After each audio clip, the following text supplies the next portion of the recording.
নমস্কার বন্ধুরা, আমি রূপা ব্লগ সুদীপা চ্যানেলে আপনাদের সবাইকে স্বাগত জানাই।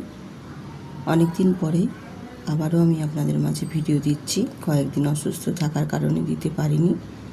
আপনাদের ভালোবাসায় বা আশীর্বাদে আমি সুস্থ হয়ে উঠে আবার আমি আপনাদের মাঝে ভিডিও দেওয়ার চেষ্টা করছি। আমি আজকে মাছ দিয়ে পটল দিয়ে একটি ইউনিকভাবে রেসিপি মাছের ঝোলের শেয়ার করছি। একেবারে মশলা বাটাবাটির ঝামেলা ছাড়াই ঘরে থাকা সমস্ত উপকরণ দিয়ে বানিয়ে নিতে পারবেন সেই রকম একটি মাছের ঝোলের রেসিপি আমি আপনাদের মাঝে শেয়ার করছি। এই গরমে খুবই তৃপ্তিদায়ক, খেয়েও ভীষণ কিন্তু তৃপ্তি পাবেন। তো আমি মাছগুলো দেখো খুব ভালো করে ধুয়ে নুন হলুদ মাখিয়ে নিয়েছি। এরপর আলু আর পটলটাও আমি কেটে নিয়েছি, দেখো কেটে ধুয়ে নিয়েছি। তো পটলগুলো যেরকম আমি লম্বা লম্বা রেখেছি, আলুগুলোও ঠিক একই রকমভাবে রেখেছি। আর তোমরা চাইলে পটলের গায়ের খোসাটাও ছাড়িয়ে নিতে পারো, অসুবিধে নেই। আমি খোসাটা রেখে শুধু একটু খোসাগুলো ছিলে নিয়েছি, দিয়ে দুখণ্ড করে পটলগুলো করে নিয়েছি। এর থেকে আর ছোট করব না, ঠিক এই রকমভাবেই কিন্তু আলু আর পটলের দুটোকেই একই রকমভাবেই রেখে আজকের এই মাছের ঝোলটা আমি বানিয়ে তোমাদের দেখাবো। আর আলু আর পটলের মধ্যে একটু নুন মাখিয়ে নিচ্ছি, তাহলে পটলগুলো খেতে বেশ ভালো লাগবে, ভেতরে নুনটাও ঢুকবে, ভাজাটাও ভালো হবে। এই কারণে আমি নুন আর হলুদ দেবো না, নুন দিয়ে আলু আর পটলটাকে খুব ভালো করে নুনটা মাখিয়ে ম্যারিনেট করে নেব।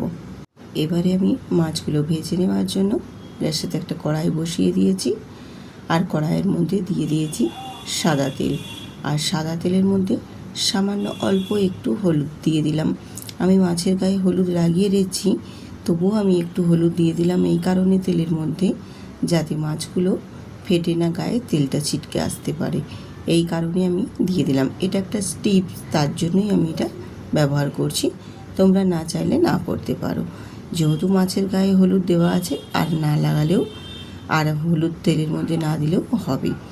তো দিয়ে এবার মাছগুলোকে আমি ভেজে নেব।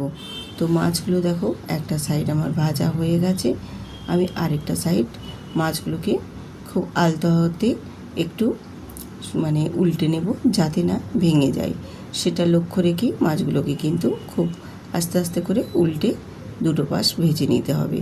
তো আমার মাছগুলো দেখো বেশ সুন্দরভাবে কিন্তু ভাজা হয়ে গেছে, লাল লাল করে। আমি এবারে মাছগুলোকে তুলে নেব। তো মাছগুলো আমি ভেজে তুলে নিচ্ছি। আর আমার যে আরেকটা মাছের অংশ ছিল লেজা, সেটাও আমি বেশ সুন্দর করে লাল করে ভেজে তুলে নিয়েছি। এবারে ওই তেলের মধ্যেই আমি ভেজে নেব পটল আর আলুগুলো। আলু আর পটলগুলো ভেজে নেওয়ার জন্য আমি তেলের মধ্যে দিয়ে দিলাম প্রথমে আগে পটলগুলো দেওয়ার পর তারপর আমি এখানে আলুগুলো দিয়ে দেব। আলু আর পটল দুটোকেই আমি একই সাথে ভালো করে ভেজে নেব।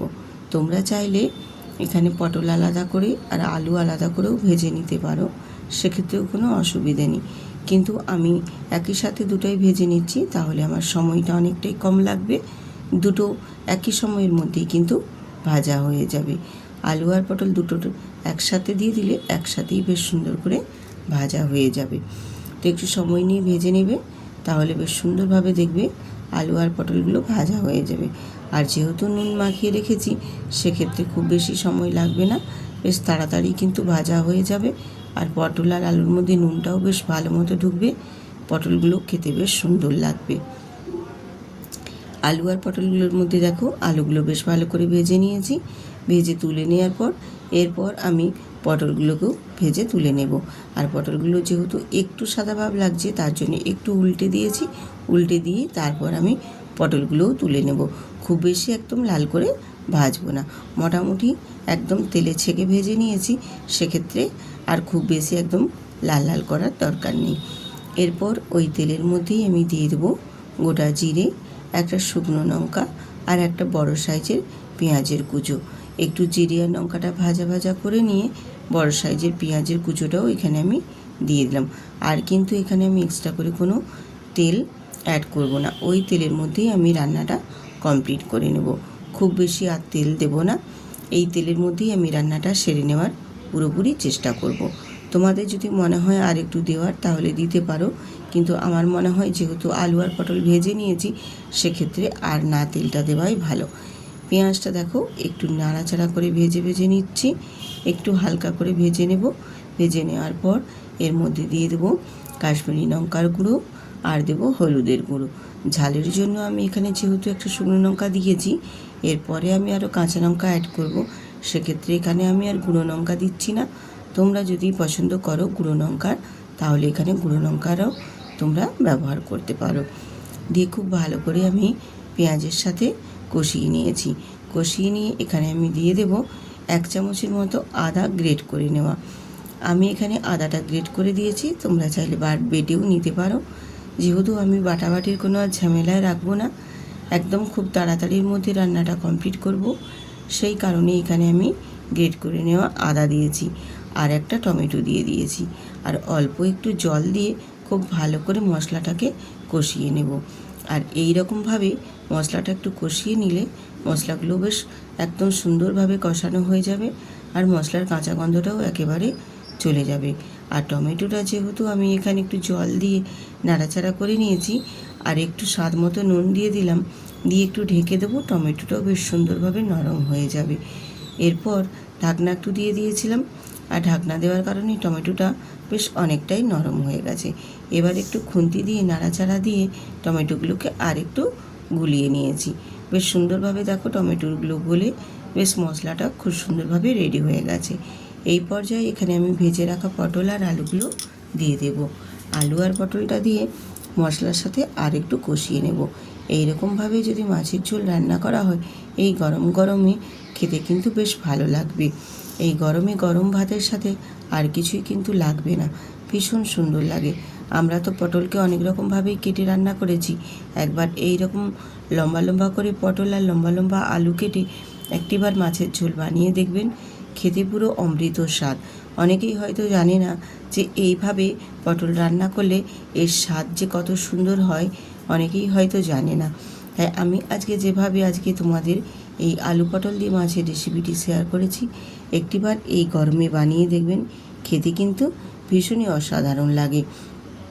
এই এক পদেই কিন্তু 3 রকমের ফ্লেভার পাবেন, পটলের স্বাদও পাবেন, আলুর স্বাদও পাবেন এবং মাছের স্বাদও পাবেন। 3 রকমের ফ্লেভারের ভীষণ সুন্দর একটা টেস্টি মাছের ঝোল, যেটা এই গরমে ভীষণই তৃপ্তিদায়ক। এছাড়াও খুব যে বেশি মশলা দেওয়া আছে তাও না, সামান্য ঘরে থাকায় মশলা দিয়েই কিন্তু বানিয়ে নিয়েছি। আর বাটাবাটির ঝামেলা ছাড়াই একেবারে সুন্দর করে পাতলা একটি মাছের ঝোল আজকে সুন্দর রেসিপি একটি শেয়ার করেছি। যদি ভালো লেগে থাকে অবশ্যই কিন্তু বন্ধুদের সাথে শেয়ার করতে ভুলবেন না। আর নতুন নতুন বন্ধুরা সাবস্ক্রাইব করে বেল আইকনটি প্রেস করতেও ভুলবেন না। আর সমস্ত বন্ধুদের বলছি, ভিডিওটিতে একটি লাইক দিয়ে ভিডিওটি কিন্তু কন্টিনিউ করবেন, স্কিপ করবেন না, তাহলে আশা করছি বুঝতে পারবে না কিভাবে আমি রান্নাটা করছি। সম্পূর্ণটা দেখলে তবেই তো সম্পূর্ণ বুঝতে পারবে আমি আজকে কিভাবে এই মাছের ঝোলটা রান্না করে আপনাদের সাথে শেয়ার করলাম। আমি মশলাটা কষিয়ে নিয়ে তারপর দেখো একটু জল দিয়ে ঢেকে দিয়েছিলাম। ঢেকে দেওয়ার কারণে আলুগুলো দেখো বেশ সুন্দরভাবে কিন্তু সেদ্ধ হয়ে গেছে, ভীষণভাবে।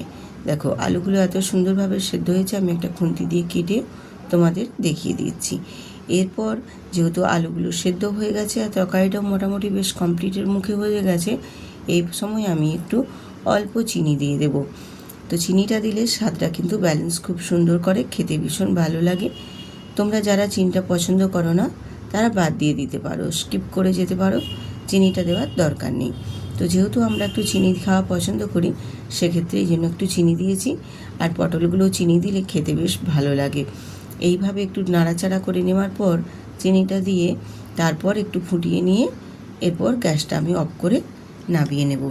তো তোমাদের হাতের সামনে যদি এখানে ধনেপাতা থাকে সেক্ষেত্রেও দিতে পারো, আমার হাতের সামনে ছিল না তাই আমি দিতে পারিনি। তো মোটামুটি আমার একদম কমপ্লিট হয়ে গেছে। গ্যাসটা অফ করে আমি একটু ঢেকে 2 মিনিট স্ট্যান্ডিং টাইমে রেখে দিয়েছিলাম। তারপর তোমাদের দেখিয়ে দিচ্ছি কালারটাও যেমনি সুন্দর হয়েছে, আর একেবারে মশলা ছাড়া যে আলু পটল দিয়ে মাছের ঝোল কেউ বুঝতেও পারবে না যে এটা মশলা ছাড়া রান্না হয়েছে। কত সুন্দরভাবে রান্নাটা হয়েছে এবং কত ইজিভাবে হয়েছে সেটাও তোমাদের দেখিয়ে দিয়েছি। আর কতটাই কম সময়ের মধ্যে হয়েছে সেটাও নিশ্চয়ই আশা করি আপনারা বুঝতে পারছেন। এইভাবে এই গরমে কিন্তু খুবই তাড়াতাড়ি কম সময়ের মধ্যে বানিয়ে নিতে পারেন। স্কুল বা অফিসে তাড়াহুড়ো থাকলে সেক্ষেত্রেও কিন্তু বানিয়ে নিতে পারেন এই রকমই হালকা পাতলা মাছের ঝোল। তো বন্ধুরা আজ এখানেই রাখছি, আবার দেখা